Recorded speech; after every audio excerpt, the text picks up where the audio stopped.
So yes, మరి అనిల్ రావిపూడి గారిని మాట్లాడవలసిందిగా కోరుకుంటున్నాము. హ్యాట్రిక్ కొట్టబోతున్నారు. So good evening all. So Nizamabad ప్రజలందరికీ సంక్రాంతి శుభాకాంక్షలు అడ్వాన్స్. మీ అందరినీ చూస్తుంటే పండగ డైరెక్ట్గా మా ఇంటికి వచ్చినట్టుంది.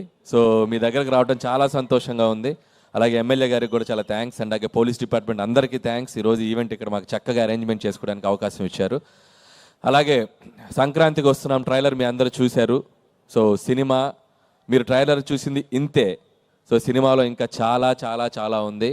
సో ఈ సినిమా ఒక టిపికల్ జోనర్ అండ్ ఒక భార్యకి ఒక మాజీ ప్రేయస్కి మధ్య నలిగిపోయే ఒక పాత్ర వెంకటేష్ గారు అద్భుతంగా పెర్ఫామ్ చేశారు. సినిమా సో మెనీ థ్రిల్స్ ఉంటాయి, ట్విస్ట్స్ ఉంటాయి, టర్న్స్ ఉంటాయి. సో ఖచ్చితంగా ఈ సినిమా పండక్కి చాలా చాలా చాలా చాలా పెద్ద హిట్ కొట్టబోతున్నాం. సో మీ అందరూ ఈ సినిమాని చూసి మీ ఫ్యామిలీ అందరితో ఎంజాయ్ చేస్తారు.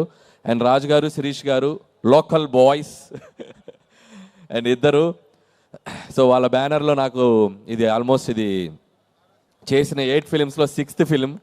సో నా 80% ఫిలిమ్స్ ఇక్కడే జరిగాయి. సో నాకు చాలా చాలా సపోర్ట్గా ఉంటారు, నాకు చాలా ఫ్రీడమ్ ఇస్తారు. సో వాళ్ళు ఎప్పుడు నాకు ఒక ఫ్యామిలీ లాగా. And thank you sir for this another opportunity. ఈ సినిమా పండక్కి మీ అందరినీ కుటుంబంతో సహా నవ్వించి మీ అందరికి ఒక మంచి ఫన్ ఇవ్వబోతుంది. అలాగే ఈ సినిమాలో పనిచేసిన టెక్నీషియన్స్ అందరూ, మా ఎడిటర్ తమిరాజ్ గారు, రైటర్ సాయి నారాయణ గారు అండ్ ఉపేంద్ర గారు, అందరి గురించి ప్రీ రిలీజ్లో మాట్లాడతాను. సో వీళ్ళందరూ బాగా నాకు సపోర్ట్గా నిలిచారు. అండ్ అలాగే so excellent wife Aishwarya, and మీరు ఇందాక చూశారు ట్రైలర్లో. సో వెంకటేష్ గారిని బాగా ఇంగ్లీష్లో మాట్లాడినప్పుడు గట్టిగా పీకేది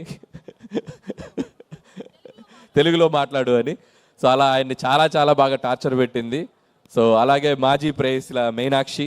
సో మీనాక్షి కూడా తన కట్అవుట్ కానీ, తన పోలీస్ ఆఫీసర్గా తన గ్లామర్ కానీ, అలాగే పెర్ఫార్మెన్స్ కూడా చాలా చాలా మంచి యాక్ట్రెస్. తను కూడా ఈ సినిమాలో బ్యూటిఫుల్ పెర్ఫార్మెన్స్ చేసింది.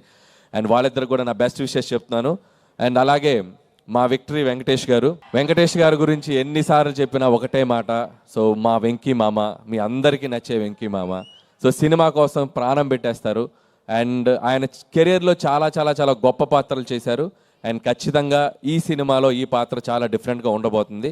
చాలా అద్భుతంగా పెర్ఫామ్ చేశారు. అండ్ ఇందాక చెప్పారు కదా, ప్రతి సినిమాకు ముందు టీజర్ ఉన్నట్టు ప్రతి మగాడి లైఫ్లో ఎక్కడో చోట లవర్ ఉంటుందని. సో ఇది చాలా ఉన్నాయి సినిమాలో. అండ్ అలాగే వెంకటేష్ గారిలో ఉన్న ఒక గొప్ప విషయం ఏంటంటే, అండ్ సినిమాకి పనిచేసేటప్పుడు ఎంత ఫ్రీడమ్ ఇస్తారో, సినిమా ప్రమోషన్స్లో కూడా మీరు చూశారు. ఆయన ఒక సినిమాకి ఎంత దూరం తీసుకెళ్ళాలి ప్రజల దగ్గరికి అనడానికి ఆయన ఎంతో ఎంకరేజ్ చేశారు. ఆయన కూడా పార్టిసిపేట్ చేశారు. ఇంకా రేపు నుంచి ఇంకా చాలా ఉన్నాయి. సో మిమ్మల్ని అందరినీ ఎంటర్టైన్ చేయడానికి ప్రమోషన్స్లో కూడా చాలా చాలా ఎనర్జెటిక్గా మీ అందరి ముందుకు వచ్చారు వెంకటేష్ గారు. Thank you so much. So and అలాగే సో వన్స్ అగైన్ టీం అందరికీ, అలాగే మా పిఆర్ టీమ్కి వంశీ శేఖర్కి and team Manoj, digital Manoj, వాళ్ళకి, మా బాయ్స్ అందరికీ. సో మా ప్రమోషనల్ కంటెంట్ అంతా ఎప్పటికప్పుడు మాతో ఉండి ట్రావెల్ చేసిన అలాగే శ్రేయస్ మీడియాకి, వాళ్ళకి అందరికీ థ్యాంక్స్ చెప్తున్నాను. అలాగే Sreemukhi lovely anchoring. And once again thank you Nizamabad ప్రజలందరికీ. అండ్ మళ్ళీ చెప్తున్నాను, సంక్రాంతికి వస్తున్నాం January 14th. Don't miss. Me family మొత్తం కట్టగట్టుకొని థియేటర్కి వచ్చేయండి. కడుపుబ్బా నవ్వించి మిమ్మల్ని బయటికి పంపుతాం. ఈ ఫెస్టివల్ మీకు, మీ కుటుంబానికి మర్చిపోయే ఫెస్టివల్ అవుతుంది, నో డౌట్. January 14th సంక్రాంతికి వస్తున్నాం. Don't miss. Thank you so much. Sir public demand మీద ఒక క్వశ్చన్ అడగమని అంటున్నారు, అడుగుతున్నాను. నాకు సంబంధం లేదు.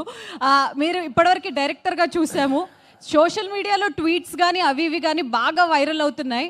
అనిల్ రావిపూడి గారు హీరోగా ఎప్పుడు వస్తున్నారు? సమస్య లేదు, జీవితంలో హీరోగా చేయండి. నిజామాబాద్ ప్రజల సాక్షిగా చెప్తాను, చచ్చిన హీరోగా చేయండి. అలాంటి మాటలొద్దు, ఏదో ఒక రోజు జరుగుద్ది. హీరోగా చేయడు, నిజామాబాద్ ప్రజల సాక్షిగా యాక్టర్గా మట్టుకు చేస్తాడు. అది కరెక్ట్. అదే చెప్తున్నా, ఆర్టిస్ట్ గా చేస్తా, హీరోగా కాదు. అది మాకు కావాలి. Thank you so much sir. మరి ఇక మన